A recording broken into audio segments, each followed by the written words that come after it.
Assalamualaikum warahmatullahi wabarakatuh. Bismillahirrahmanirrahim. Alhamdulillahi rabbil alamin. Wassalatu wassalamu ala rasulihil karim Sayyidina wa maulana nabiyyina Muhammad ibn Abdillahil amin. Salawatullah wassalamuhu alaihi wa ala alihi wa ashabihi wattabi'ina wa tabi'ihim bi ihsanin ila yaumiddin. Subhanaka la ilma lana illa ma 'allamtana innaka antal alimul hakim wa la hawla wa la quwwata illa billahil aliyyil azim. Cakap bahasa Arab juga kan? المحترم لأخينا رئيس الجلسة، وقبل الأول يطيب لنا أن أتقدم الشكر وأسمى التقادير لمعالي أخينا الفاضل وشيخنا الكريم نائب الشيخ الرواق جاوي، فضيلة الأستاذ أبو بكر بن رزاق، عبد الرزاق رزاق، وإخواننا الملحقين التعليمي والثقافي من ولايات شتى، وإخواننا الطلبة والطالبات الأعزاء. اسمحوا لي أن أتكلم بلغة ملايو إن شاء الله لكي نوصل لكم فكرة بدقة والواضحة إن شاء الله. هل تسمحون لي؟ طيب. Okay, terima kasih banyak gemuruh tuan-tuan. Sikit-sikit bolehlah. Jadi terima kasih banyak kepada Ustaz Abu Bakar bin Razak selaku senior saya lah di bumi Mesir ini, dan juga rakan Atirah yang benar-benar at-tawasi bil ilm, di atas jalan ilmu, yang sepanjang perkenalan saya dengan beliau. Dan juga tidak dilupakan kepada asatizah di depan antum semua ni. Saya perkenalkan di belah kiri saya yang berusaha Ustaz Ibrahim bin Nur Azam, Atashe Pendidikan Negeri Sembilan daripada Majlis Agama Islam Negeri Sembilan. Mana-mana ada anak Negeri Sembilan duduk scan dah tadi tu. Mana-mana penerima zakat mungkin dia akan umumkan sesuatu lah malam ni. Saya tak tahulah. Kemungkinan. Kita cucuk dulu kan, mana nak tahu ada kan. Di sebelah beliau Ustaz Al-Fadhil Ustaz Muhammad Zulhusni bin Abdul Rashid, Atashe Pendidikan Negeri Selangor, juga daripada Majlis Agama Islam Selangor. Yang ni lebih kaya lah. Kan, mana ada anak-anak Selangor tu, hai-hai lah pada dia. Say marhaban Ustaz, kenal tak saya? Kan, jangan malam ni baru kenal kan. Dan sebelah kanan Ustaz Abu Bakar, itu Cik Amirul selaku penolong Atashe Pendidikan Negeri Selangor, yang juga merupakan penjawat awam daripada Majlis Agama Islam Selangor. Dan saya lah akhukal haqir Amir Ikhwan bin Zaini daripada Al-Idarah At-Tanmiyah Al-Islamiyah Bil-Maliziyah Jakim. Tapi di sini bimasabah Az-Zumala, ataupun di atas pertalian persaudaraan kepada kamu semua insya-Allah. Jadi tuan-tuan dan puan-puan yang saya muliakan sekalian, saya sebenarnya kalau diambil kira, ditimbang dengan hidangan yang bakal dihidangkan kepada tuan-tuan sekejap lagi, saya sebagai nasi tambah aja. Kalau yang lauk-lauk utama tu kan, ada puak ayam asam ke apa kata tu kan, yang tu orang lain sebenarnya kan. Yang berusaha Encik Khairi bin Abdullah, beliau memohon keuzuran pada malam ini bersama dengan rakan-rakan beliau ataupun tim Education Malaysia Egypt EME yang tidak dapat bersama-sama dengan kita. Dan saya sampaikan salam beliau kepada antum semua dengan lafaz Assalamualaikum warahmatullahi wabarakatuh. Begitu juga sebelum saya keluar daripada kediaman saya tadi, saya dah maklumkan sedikit berkenaan dengan perjalanan program, dan saya dah taklimatkan secara tidak rasmi kepada yang berusaha Puan Kuasa Usaha Sementara dia panggil. Disebabkan sekarang ni kita selaku rakyat Malaysia yang memegang title warga negara Malaysia, semua saya yakin lebih daripada 99.9% lah. Kau ada Ustaz yang warga negara lain tak apalah kan, yang berwarga negara Malaysia di negara Mesir ni, yang bernaung di bawah Tuan Yang Terutama Duta Besar Malaysia ke Republik Arab Mesir, TYT Ambassador Azamani Ismail, yang beliau sekarang ni sedang mengerjakan ibadah haji di Tanah Suci bersama dengan isteri dan juga sepasang lagi pegawai dan juga isteri. Jadi sepanjang ketiadaan beliau, maka tugas-tugas Tuan Yang Terutama Duta Besar Malaysia kita di sini dijalankan oleh seorang pegawai yang paling kanan di kedutaan. Itu kita gelarkan dia sebagai kuasa usaha sementara, yang sekarang ini disandang oleh yang berusaha Puan Rafidah binti Abdul Aziz, yang jawatan asalnya selaku Timbalan Ketua Perwakilan, dan sekarang ni beliau sedang menjalankan tugas Tuan Yang Terutama Duta lah. Dan beliau juga mengucapkan salam kepada antum semua dengan lafaz yang sama tadi saya ucapkan kepada antum, dan insya-Allah mudah-mudahan didoakan kebaikan dan juga rezeki yang dimurahkan berterusan buat para penuntut ilmu di negara Mesir insya-Allah. Jadi saya tidak berhajat untuk cakap panjang lah. Tadi pun burdah pun dah panjang dan juga kalam Syekh pun dah menusuk kalbu kita teramat panjang. InsyaAllah balik nanti sebelum tidur kita tinggal lagi nak renung panjang sahaja kan. Jadi pada malam ni sebelum kita menjamu selera, saya rasa tak lengkap juga kalau tidak memberikan sedikit perkongsian pengalaman yang saya dapat kira-kira 4 bulan keberadaan saya di sini. Dan saya yakin, saya tengok 2-3 orang tadi personal yang saya kenal sebelum ni pun masih ada lagi bersama dengan saya di sini, yang saya yakin lebih luas lagi pengalaman mereka di bumi Anbiya ini. Pada bulan pertama, iaitu bulan 2 lah, bulan Februari, 20 hari bulan, saya tiba Alhamdulillah di negara Mesir ni. 2 minggu selepas itu, pada akhir bulan 2, Alhamdulillah saya dibenarkan untuk membuat kunjungan hormat kepada Ma'ali Ustaz Ad-Doktor Hassan Saghir. Siapa Syekh Hassan Saghir ni? Ada orang kenal? Mesti kena kenal lah. Dia sekarang ni, kalau jawatan rasminya di Al-Azhar Al-Sharif, dia adalah Al-Amin Al-Am li Majma' Al-Amin Al-Am lil Akademiyah Al-Azhari, lil Akademiyah Ad-Dawliyah Al-Azhari. Mana dia Al-Amin Al-Am, kalau di Malaysia kita terjemah sebagai Ketua Setiausaha, tapi di sini lebih mesra dengan terjemahan Setiausaha Agung lah. Setiausaha Agung kepada Pusat Latihan Antarabangsa Al-Azhar. Dan dalam masa yang sama beliau menjawat jawatan yang lebih besar daripada itu, yang mana jawatan ini tidak terhad kepada Al-Azhar saja, malah di peringkat Jumhuriyah. Beliau adalah merupakan Al-Amin Al-Am li Hayat Kibar Ulama Al-Misriyah ataupun Kibar Ulama Al-Azhari.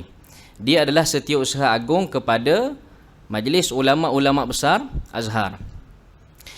Saya berjumpa dengan dia, kita buat kunjungan hormat atas tujuan yang utamanya untuk kita perbincangkan berkenaan dengan hubungan dua hala lah di antara agensi-agensi agama di Malaysia, yang saya sebagai wakil di sini untuk Kerajaan Persekutuan secara tidak langsung mewakili kerajaan-kerajaan negeri yang menjalankan tugas-tugas hal ehwal agama.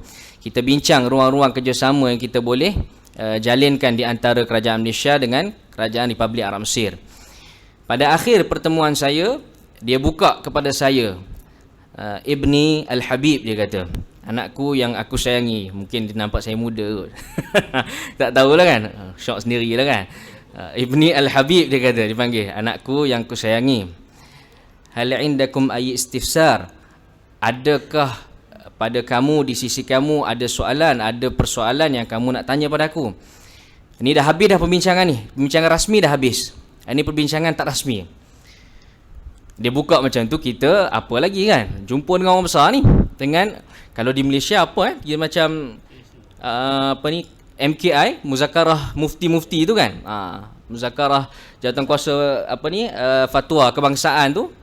Kalau dulu Allahyarham Tan Sri Harusani, sekarang ni diketuai oleh Tan Sri Noh Gadut lah kan. Yang dia lebih kurang macam tu lah kalau Hay'ah Kibar Ulama di sini. Jadi dia buka soalan macam tu, saya tanya kepada dia satu soalan. Ma'ali Doktor, saya panggil dia lah. Apa ni? Ma ra'yukum an qadiyati istidam atau tasadum al-fikri allati waqa'at bainana wa baina ummatil Islam fil alami kulliha, fi syattal alam wa fi anha'il alam kulliha. Saya tanya benda tu. Doktor, apakah pandangan kamu berkenaan dengan pertembungan, pertembungan lah, accident kan, belaga di antara mazahib fikriyah ataupun aliran-aliran pemikiran yang ada, khususnya yang tidak terkeluar daripada daerah Ahlussunnah wal Jamaah di Malaysia. Saya tanya pada dia. Jadi perkara yang meruntunkan hati saya, sahabat-sahabat sahabiah semua, apa yang dia jawab, dia tak jawab secara panjang pun. Macam saya cakap malam ni panjang ni kan.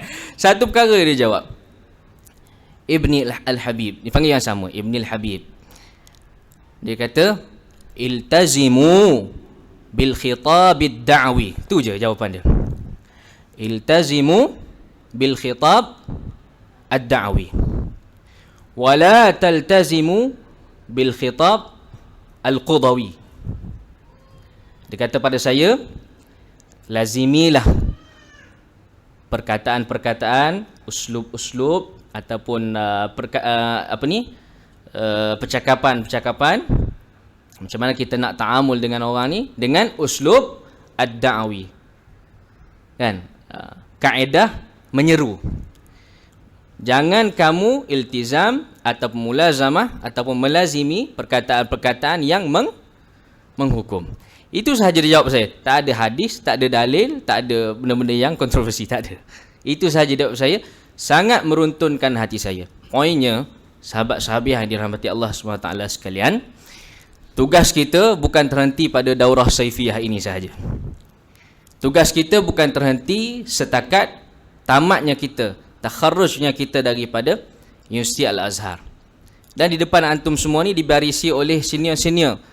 Yang kami semua ni kebetulan rezeki Allah Ta'ala daripada Qiraat Syubra semuanya. Kan? Walaupun begitu, daripada Abna Al-Azhar juga, Alhamdulillah. Tapi tidak terhenti di sini. Mas'uliyah kita, wazifah kita, bukannya sampai kepada ataupun terhad kepada daerah rakan-rakan kita sahaja. Tidak. Bila kita balik Malaysia, nanti kita akan berhadapan dengan pelbagai lagi ummatan da'awiyah ataupun kita kata pelanggan-pelanggan dakwah kita.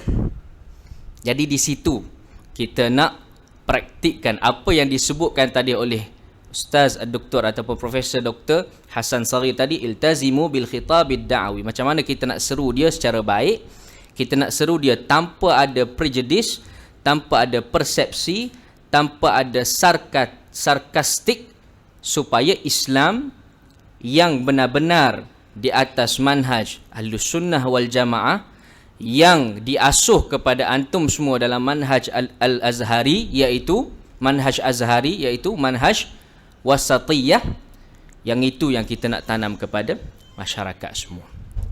Kan? Khilaf daripada itu ataupun sebalik daripada itu, kalau kita nak cari sebarang permasalahan, kita akan bertemu dengan 1001 permasalahan. Dan dia tutup bicara pada hari itu, pada pertemuan majlis saya itu, dengan satu ayat Al-Quran.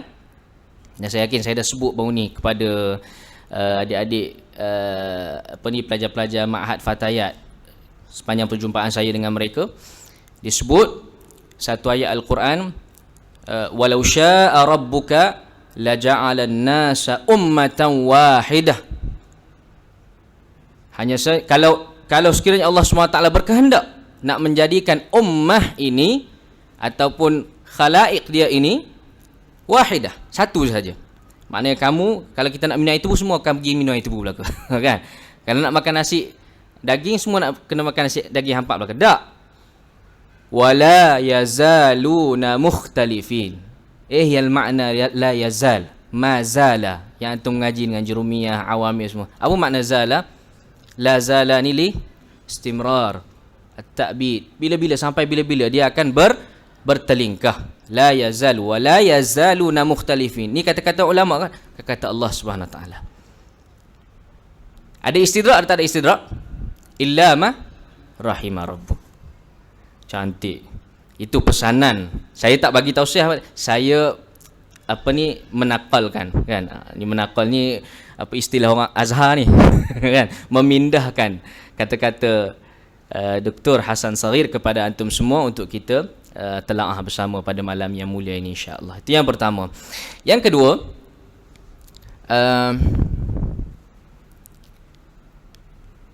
sepanjang keberadaan kita di bumi barakah ini, tempat yang mana kita yakin dan kita berhusnuzan pada Allah Subhanahu Wa Taala, dan kita beriman 200 infinity peratus kepada hadis Nabi sallallahu alaihi wasallam, mana Nabi menjanjikan wa innal malaikata la tad'u ajnihataha li talibil ilmi ridan bima yasna.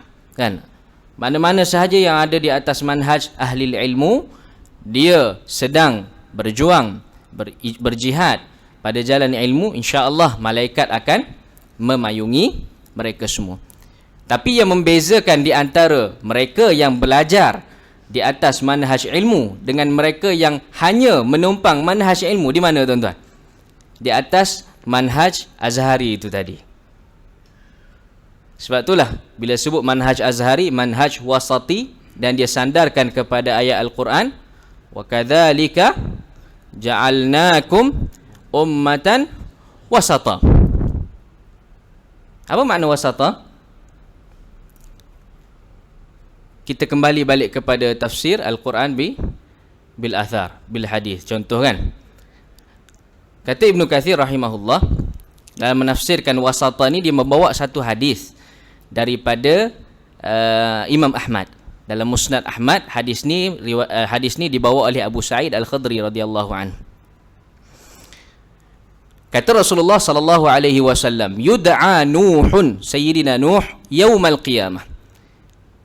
Nabi Nuh akan diseru oleh Allah Subhanahu Wa Taala pada hari kiamat. Fayuqalu lahu, maka Nabi Nuh akan ditanya oleh Allah, ditanya pada Nabi Nuh tadi, hal ballaghta, adakah kamu telah sampaikan? Fayaqul ballaghtu, aku telah sampaikan. Tapi wasata tadi ni Allah Ta'ala tak sandarkan perakuan tu kepada Nabi Nuh saja. Fayud'a qaumuhu fayuqalu lahum, Allah Ta'ala panggil pula kaum Nuh tadi. Kaum Nuh ni dicerita, diabadikan dalam satu surah. Kita umat Nabi Muhammad ni ada juzuk-juzuk kecil saja dalam ayat tu kan. Nabi Nuh ni, kaum Nabi Nuh, satu surah, satu tajuk lengkap Allah Ta'ala letak di dalam Al-Quran. Fayud'a qaumuhu fayuqalu lahum, diseru pula kaum dia dan ditanya pula kepada kaum dia, hal ballaghakum, adakah Nabi Nuh ni sampaikan syariat ni kepada kamu? Tengok, depan Tuhan dia nak main ngelak lagi kan. Fayaqulun ma atana min nadhirin wala min ahad, tidak sampai kepada kami seorang pun yang tukang peringat, dan juga seorang pun apa sahaja tidak sampai kepada kami apa-apa syariat. Maka dipanggil kedua-duanya. Selepas daripada itu, man yashhadu lakum, Allah Ta'ala nak sebut wasata tadi ni, man yashhadu lakum, bukan Nabi Nuh. Nabi Nuh Nabi, dilantik oleh Allah, diberikan risalah, nak bawa agama Allah, apa yang Allah suruh. Tapi dipanggil juga siapa yang disuruh tadi. Tiba-tiba yang ni kata lain, Allah Ta'ala guna metod yang ketiga, man yashhadu lakum. Siapa yang akan menyaksikan kepada perakuan kamu berdua ni. Maka kedua-duanya bersatu mengatakan Muhammadun wa ummatuhu. Allahumma salli wa sallim ala Nabi Muhammad. Kita, umat kita ni, apa yang saudara-saudari faham daripada hadis ni? Jangan faham maksud tersurat, maksud tersirat. Saya tawarkan 400 genih. Apa yang kita boleh faham? Ada yang volunteer boleh faham? Kenapa diletakkan asy-syahadah itu ke atas umat Nabi Muhammad sallallahu alaihi wasallam? 401. Kan? Dia lambat sebab bahaya ni. Okey, saya jawab. Poin dia yang paling besar dia, apa ni, sahabat-sahabat semua, mas'uliyah, tanggungjawab. Tanggungjawab umat Nabi Muhammad ni bukan sekadar belajar. Tanggungjawab Nabi Muhammad ni kena menyampaikan, lebih lagi daripada tanggungjawab Nabi Nuh dan juga umatnya tadi, tanggungjawab Nabi Muhammad ni perlu kepada syahadah. Kita memperakukan apa yang orang dulu buat kata tak buat. Mas'uliyah. Itu yang paling besar. Maka kesempatan yang ada, janganlah tiba-tiba kod tu kod ni, kedah-kedah, kan, istaqim, kan, berteruslah di atas jalan ahli ilm. InsyaAllah mudah-mudahan Allah bukakan jalan. Yang ketiga, yang terakhir saya kira pada malam ni, untuk tidak memanjangkan kalam, sekali lagi saya berterima kasih kepada pihak Ruwaq Jawi atas kesempatan diberikan, dan saya berterima kasih banyak-banyak kepada sahabat-sahabat daripada Kedutaan Besar Malaysia Kairah, dan juga tidak dilupakan kepada sahabat-sahabiah semua. Dan saya mengalu-alukan sebarang kerjasama yang dihasratkan oleh Ruwaq Jawi, apa-apa sahaja yang kita fikirkan boleh membangun ataupun boleh menambah nilai kepada pelajar-pelajar Malaysia kita di sini, insya-Allah saya yakin dan percaya tuan-tuan kalau pergi ke pejabat AP mana-mana pun dia tak halau tuan-tuan. Kalau dia halau, mesej saya, kan. Maknanya kalau ada benda yang betul, ada justifikasi yang kukuh, ada perkara-perkara yang boleh membangunkan kita punya identiti kita, kita punya nilai tambah kita, insya-Allah kami akan bantu. Dan pada malam ni insya-Allah di pihak JAKIM, dengan sukacitanya lah saya mengumumkan untuk daurah saifiyah ini, belum rasmi lagi kan, jadi JAKIM akan menaja sebanyak ringgit Malaysia RM1,000 insya-Allah untuk Ruwaq Jawi. Bukan 1 juta lah, RM1,000 untuk Ruwaq Jawi untuk dilaksanakan program-program sepanjang daurah saifiyah ini. Mudah-mudahan Allah SWT bukakan jalan kepada kita semua. Mohon doa kepada kami supaya kami di peringkat pengurusan untuk tidak berlaku sebarang ketidakadilan dan juga tidak integriti kepada seluruh rakyat Malaysia di sini. Dan mudah-mudahan Allah SWT bantu kita semua dalam perjalankan kerja dakwah ini, insya-Allah. Akhir kalam dengan lafaz mulia Bismillahirrahmanirrahim. Saya mewakili yang asalnya pengarah, yang berusaha pengarah Education Malaysia Egypt, yang berusaha Encik Khairi bin Abdullah, dengan penuh rendah hatinya merasmikan daurah saifiyah anjuran Ruwaq Jawi pada tahun ini 1444 Hijriah bersamaan 2023 Masihi, untuk dimanfaatkan bersama oleh seluruh pelajar-pelajar Malaysia dan juga rakyat Malaysia yang berada di Republik Arab Mesir. Aqulu ma tasma'un wa astaghfirullahal azim li wa lakum. Wassalamualaikum warahmatullahi wabarakatuh.